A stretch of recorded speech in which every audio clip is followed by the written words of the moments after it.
professor, ele não pode fazer nada sozinho. Nada. Tem hora que a culpa cai toda no professor, mas o culpado não é o professor. Mas eu acho que o professor ele tem que estar comprometido com isso. Ele não pode deixar passar.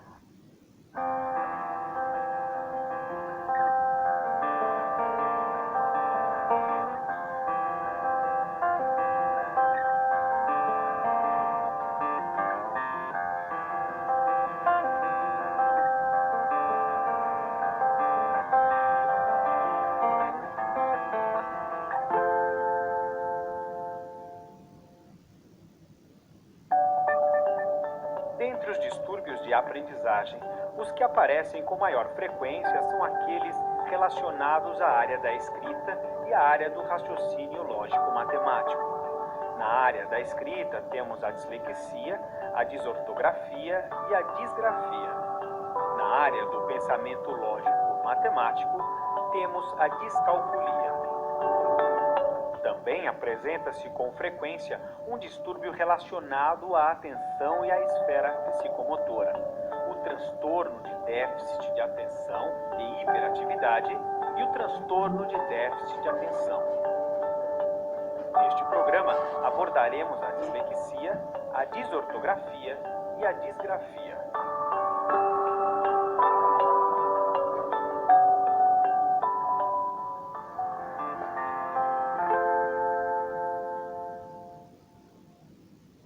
Ele se esforça, ele copia tudo da lousa. Mas ele não consegue, na hora de escrever, ele escreve o que ele quer, mas ele não consegue ler o que ele escreveu. Então ele repete sempre as mesmas letras, ou é sempre o B, ou é sempre o L, ou é sempre o O, ou sempre o A. Aquilo para ele está escrevendo.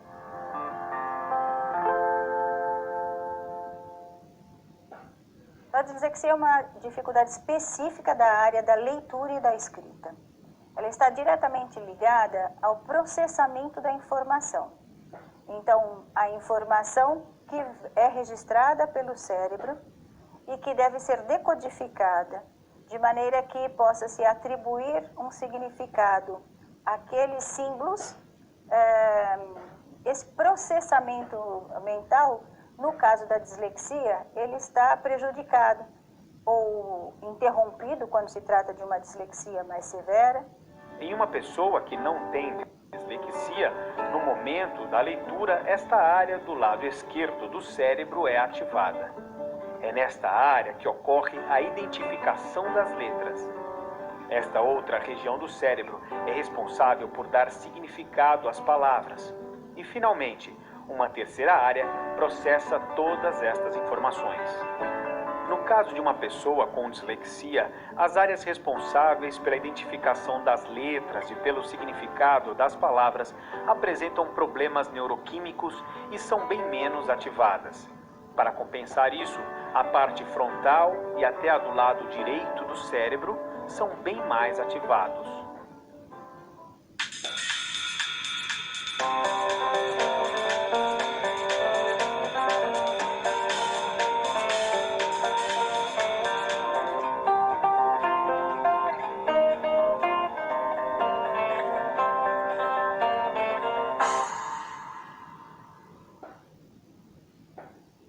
A escrita da palavra, ela demanda a identificação dos símbolos gráficos, a forma de organização desses símbolos gráficos para compor a palavra e a atribuição do significado àquele grupo de símbolos que representam uma determinada palavra ou uma determinada ideia. Então, no processamento dos símbolos gráficos que serão agrupados para formar a palavra, existe um fator aí na decodificação da informação que interfere de maneira que não haja uma constância na construção mental daquele símbolo. E o que isso significa? Significa que a pessoa vai escrever a mesma palavra 10 vezes de forma diferente. As letras que ela elege para compor aquela palavra são aleatórias. Não existe um princípio associativo que a faz usar sempre a mesma representação gráfica para compor uma palavra que seja escrita com aquele símbolo. Então, se ela for escrever jardim, ela vai escrever jardim com G, com J, com F, com V, com T. Não vai haver um padrão e nem uma hipótese cognitiva que justifique a escolha que foi feita para escrever a palavra jardim com aquela letra ou com aquelas letras.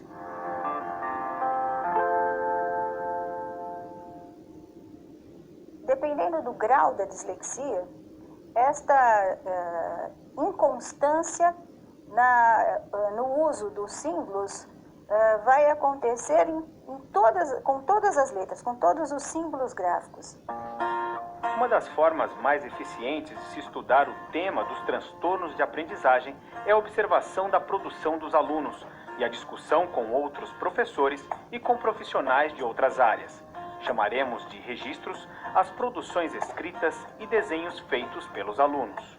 Então nós vamos começar avaliando esta produção dessa criança com um quadro de dislexia. A gente observa, nesse caso, que a criança apresenta uma escrita que não mantém uma regularidade no conjunto de letras que ela elege para compor as palavras. Ela escreve a mesma palavra 4, 5 vezes e em cada uma das vezes em que ela escreve essa palavra, ela utiliza um conjunto de letras diferente. E um outro aspecto interessante é que, ao tentar ler a produção dessa criança, nós temos uma grande dificuldade para entender o que ela pretendeu escrever, porque não existe também uma relação entre o aspecto fonético e o grafema que ela utilizou. Então, muitas vezes, as letras que ela elege para escrever uma palavra estão muito distante tanto do aspecto de semelhança gráfica quanto do aspecto da semelhança sonora com relação às letras que comporiam a palavra, o que impede que a gente consiga entender o que ela pretendeu escrever.